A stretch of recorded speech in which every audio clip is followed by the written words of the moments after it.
Black River named as Jamaica's third city by the government. New KFC in Jamaica, third city of Black River causing a fry at a Jamaica Information Service televised event at the newly opened KFC restaurant in Black River.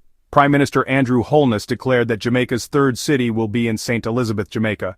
Though the Prime Minister did not name Black River as the town for the third city, he gave away lots of hints. See article in the description section of this post, from 1 hour 10 minutes to 1 hour 20-minute marks of the JIS video attached. The Prime Minister went on to say that he did not want to declare which town in St. Elizabeth will be transformed into Jamaica's third city, as people will start buying up the land and make it difficult for the government to proceed with their plans. However, the Prime Minister probably gave the secret away when he said that anyone who owns the old listed buildings in Black River will be sitting on a fortune in the future. Hence, people should take care of those buildings, as it was quite sad that some of those buildings were destroyed by fire in recent years.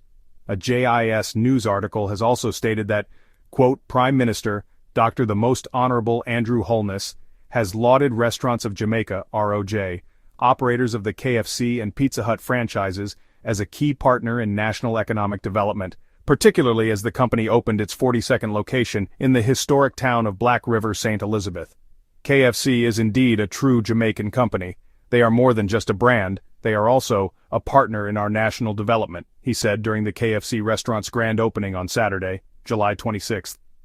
Dr. Holness noted that ROJ has invested over $355 million in the new Black River location, creating 65 new jobs for families across St. Elizabeth, Jamaica's breadbasket parish, unquote. There were 65 staffs needed for the new KFC in Black River. However, they have applications or interests from up to 1,000 people who were interested in those vacancies at the new KFC.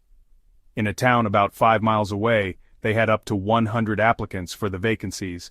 Some of the youngsters were hopeful about getting a job at the new KFC. However, in that community only one person was successful. It was one of my wife's niece who got the job from that district, leaving the other youngsters in the community deflated.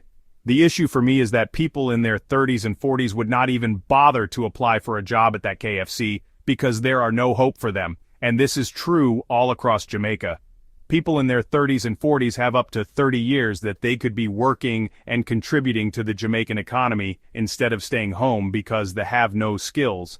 Had that KFC in Black River been a mega hotel resort with 10 hotels of 1,000 rooms each on that resort requiring 10,000 staffs, then those 10,000 vacancies would be filled up quickly, without any problems, because people in their 30s and 40s would have the confidence to apply for those vacancies.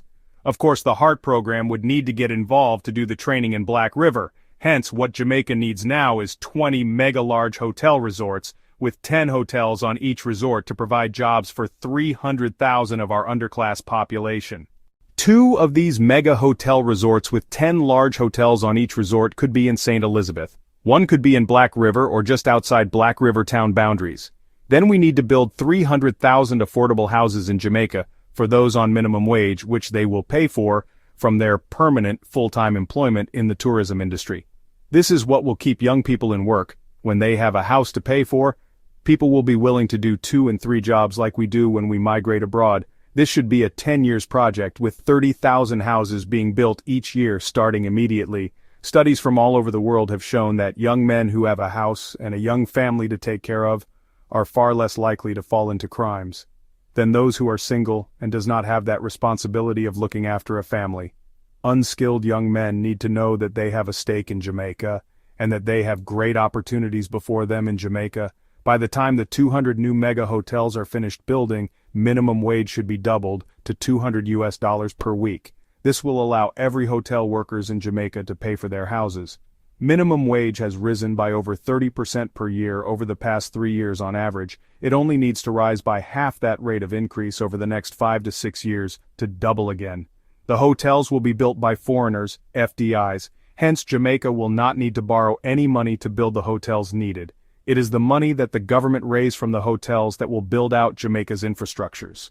Whatever infrastructure is needed for the hotels to function, the Jamaican people need the same thing as well. Hence, the government needs to invest in water, roads, electricity, and health centers in St. Elizabeth, both for the locals and for the visitors alike. I agree with many of my critics that the land should be leased to the FDIs, not sold as freehold. When I used to hear about the government giving out franchises, I thought it was a 50 or 99 years lease. I think that the maximum lease should be 99 years, then the hotels becomes Jamaica-owned, or lease extended to the hoteliers, etc. However, Jamaica would need to match what other Caribbean countries are offering, or the hoteliers may not invest in Jamaica. Some of my critics are saying that people do not want to do hotel jobs in Jamaica. The reason why some hotels can't get staff is because the government is allowing all the hotels to be built in one location, especially in Montego Bay. I've been saying this since the very start of my YouTube posts almost 3 years ago. If the government keeps allowing all the new mega hotels to be built in just a few locations, then there will be staff shortages in those areas where all the hotels are being built. Had that KFC in Black River been a mega hotel resort with 10 hotels of 1,000 rooms each on that resort requiring 10,000 staffs, then those 10,000 vacancies would be filled up quickly without any problems because people in their 30s and 40s would have the confidence to apply for those vacancies. Of course, the HEART program would need to get involved to do the training in Black River.